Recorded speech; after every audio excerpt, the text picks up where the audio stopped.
Hi friends, welcome back to my channel. My name is Janay Anthony and this is Astrology by Janay. This video is going to be a little bit different. I don't really have a specific topic in mind. I'm not going to be talking about the weekly transits going on.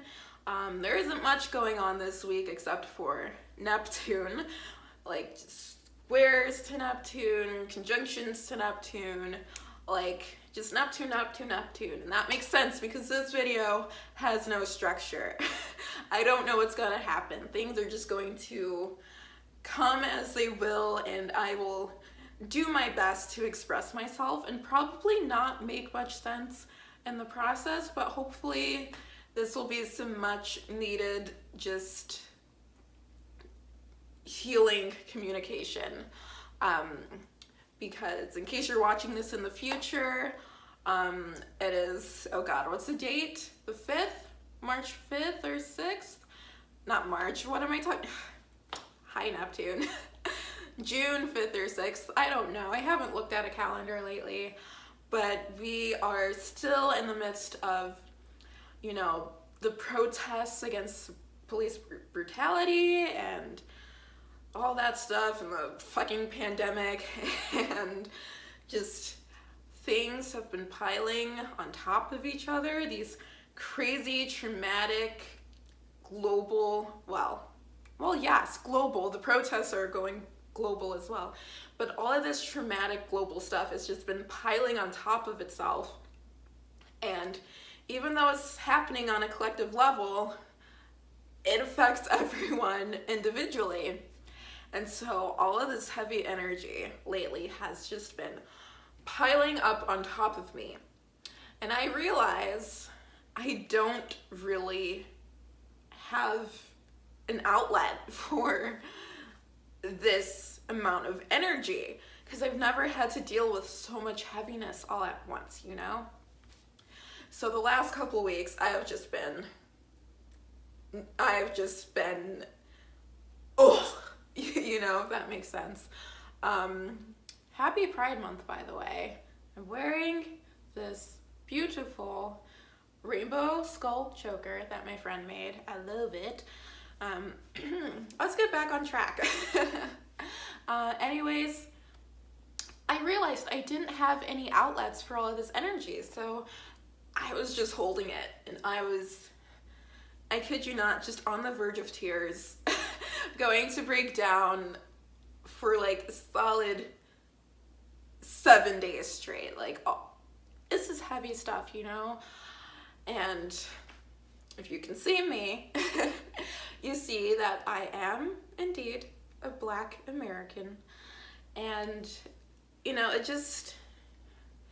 hits different when the community that's under siege is your community. And so I've been feeling this. I've been feeling it a lot. And I've been observing, you know, like I couldn't bring myself to say anything because I was honestly just so overwhelmed with what was happening that I didn't speak out about anything. I didn't post anything. I barely tweeted. Like, there was just radio silence for me. And, you know, I do my best not to, you know, ruffle feathers or say things that will polarize people. You know, I am a 10th house sun. I care about my image, and so I have a habit, like not just now, but throughout all of life, of not really letting my opinions be known about things because I don't want to offend. And I don't want to make other people uncomfortable. But you know what? Guess what? That's not my job. It's not my job to make you feel comfortable. It's my job to speak the truth and speak my truth. And I guess that's what I'm doing here. I have had a couple discussions with white astrologers about the things that have been happening in regards to the George Floyd protests and the astrology that's going on and how the astrology relates to the protests. And I mean, quite honestly, it has been so frustrating, you know? Because at some point, you know, I am an astrologer. I love astrology. It has been a passion in my life for a very long time. But sometimes the astrology doesn't fucking matter, you know? What matters is what's happening. You know, it doesn't matter where the planets are, the connections are doing. What matters is the actions that you are taking and how you are contributing to the change that's happening in the world. You know, the astrology will always be there. We can use astrology to look at the past, you know, and often astrology makes much more sense in hindsight, and it gives you a much deeper understanding of what was happening in that moment.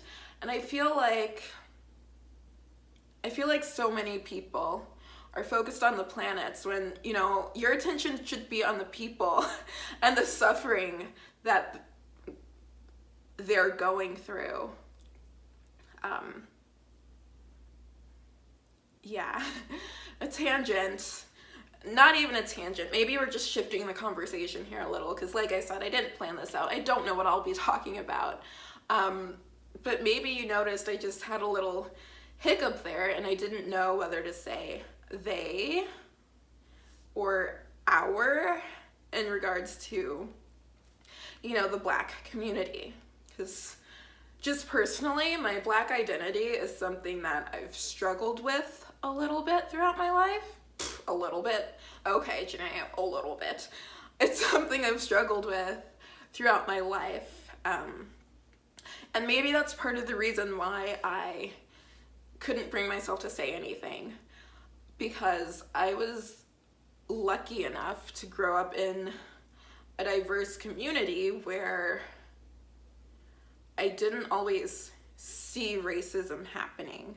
Of course, I learned about it, and when I got older, I went to a liberal arts school and took a sociology class, and I learned all about institutionalized racism and the oppressive systems that this country, the United States, was built on. Like, you know, I learned about it, I understand it on an intellectual level, but it has not always been my lived experience, and I feel like a lot of that is, one, yes, I did grow up in a diverse community, but most of the people I knew were white people or white passing people, and all of my Black family were out of state, so pretty much the only Black people I was close to was my immediate family, like my parents and my brothers, and those were the only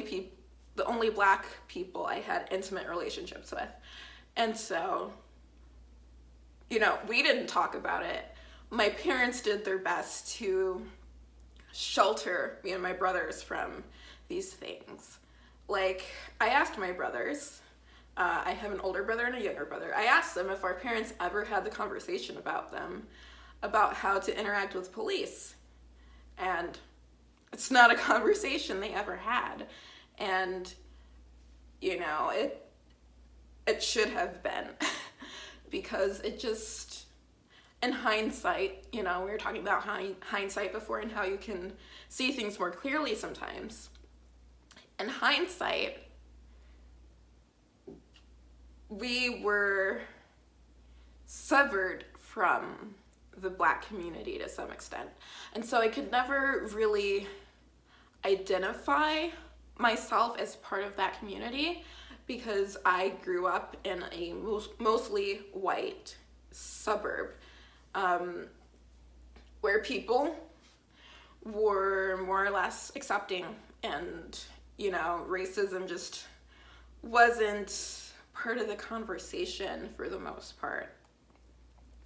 And so another reason that I feel like I personally am kind of disconnected from the Black community is because not only am I Black, but I have a disability. So any perceived discrimination, I always thought to be due to my disability.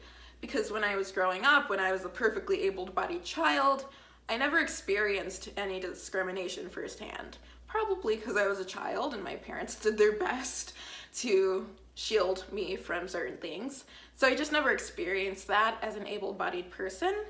And then when I developed my disability and I started seeing people around me treat me differently, I'm like, okay, well, this is due to my disability, not necessarily due to being Black. And so I always just had this weird relationship with race where I knew it affected me, but it didn't really feel like it was affecting me because there weren't tangible instances that I could point to. But that being said, you know, I am Black and I am a part of this community.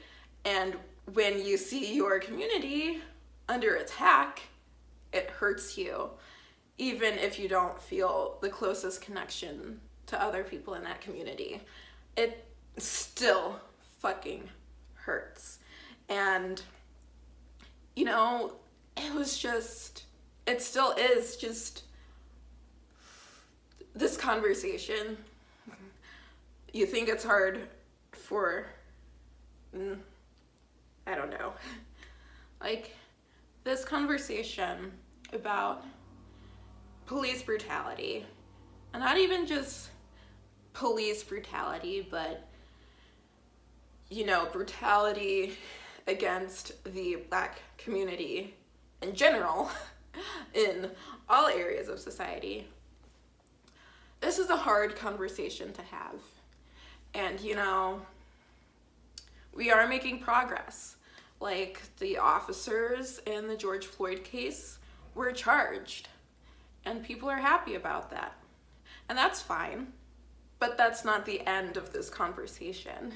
You know, it's still going on. It still needs to happen. And, you know, I just think that people tend, let me rephrase that, some white people, some asterisks, white people are focusing on the wrong things. You know, oh, the officers were charged, end of story. No, it's not the end of the story. Oh, some of these protesters are turning into rioters. Riots are bad, end of story. No, that's not the end of story. Like, it's just so frustrating. And, you know, in true Toon Fashion, I have no fucking clue what I'm saying. I do not know how to string this together eloquently so it makes, you know, that hard-hitting point where it just resonates, because that's just not my gift in this moment. That's not what I'm here to do. I'm just here to express myself and get all of this energy out, okay? This is my outlet. This is the outlet I'm choosing for myself, because this stuff needs to be said, mostly for myself, so I can say that I've said something. Because, you know, a couple weeks ago, well, not even a couple weeks ago, just even a few days ago, you know, I had said nothing on the matter, and it was bothering me that I wasn't saying anything. And it's just like, you know, I want this channel, all my pages online, I want it to be about astrology, because astrology is my passion, and astrology is why I made all of these accounts. But it just felt such a disservice, like so ingenuine not to say anything about the current state of affairs in America, because it's so fucked up. And I need to get this out there. I need to have at least one thing I can point to and say, yes, I spoke up about it. I am not being, you know, silent about something that is so vitally important to me, to my brothers, and to my community at large. Like, this stuff matters. The words we say about this stuff matters. And being silent is part of the issue. And, you know, I'll bring it back to this conversation that I was having with the white astrologer, you know, and she was struggling with whether or not she should address any of the things going on. And I told her, like, yes, you should address these things, because even though it isn't your community that's under attack, your voice still has value. And as fucked up as it is, your voice has more value because you have privilege around your voice. And so if I can tell this white person that their voice matters and they should be speaking up about this, how can I then turn around and just not say anything? So I needed to get this shit out because it has been bothering me that I haven't said anything. And no, I didn't say anything in the height of all the protesting and everything that's happening, and like things seem to be going on a downward trend, and I'm not trying to just hop on some train, you know? Like I mentioned, this shit isn't over. It's not going to be over until we see radical change in our laws and the policies on the books in our government. Like, this fight is not over. And I don't think it will be over for a while. And so I'm going to promise myself, really, that as long as this fight continues, that I will continue to speak my mind on it, because, you know, my voice is valid and my voice has value. I'm telling this to myself. You know, I have Chiron in the second. I don't always think that other people value what I have to say. But you know what? I'm just going to take a shot in the dark and say, someone fucking cares about the opinions that I have. And I'm going to choose to believe that that is a true statement. I needed to get this out.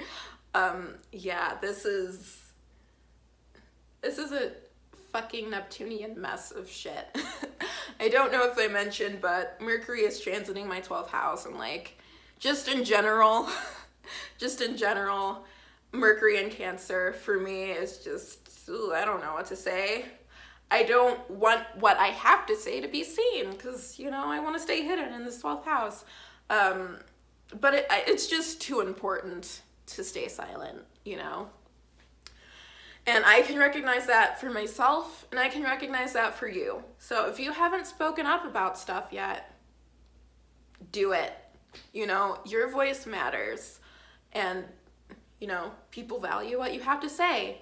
But be sure to speak up about what's truly, truly important. People's lives, you know? People's lives are what are at stake here. You know, it's not about some window that costs like $75 that got broken by some fucking like rogue protester. It's not about the buildings. It's not about the properties. It's not about the businesses. It's about human life. It's not about the fucking planets either. It's not about the signs. It's not about the zodiac. It's about fucking human lives, okay? People's lives are at stake. And the value of a human life is just priceless, you know? So it's not worth it to not say anything. And I think that's where I will end it, because maybe that's the hard-hitting truth that I was trying to get to. But yeah, I don't know what's going on this channel here. I just keeping a schedule for myself has not been easy, to say the least. And I assume it will continue to not be easy while Mercury is in Cancer. Lucky me, we have a retrograde coming up, so Mercury will be in Cancer for a while for me. But I will try to figure something out. I will try to get some more content out to you because I truly enjoy talking about astrology and starting conversations and just exploring the stars appropriately and at the right moment. And I'm not sure if the moment is right for me right now. But yes, I would like to thank you for listening to this mess for however many minutes it's been. And I invite you to like and subscribe to this channel and follow me on other social media. You can find me at Astrology by Janay on Facebook and Janay Astrology on Twitter and Instagram, and just stupid, shameless plug marketing, blah. That's what you're supposed to do in your videos. Anyways, thank you for watching this, and I will see you when I see you. Bye.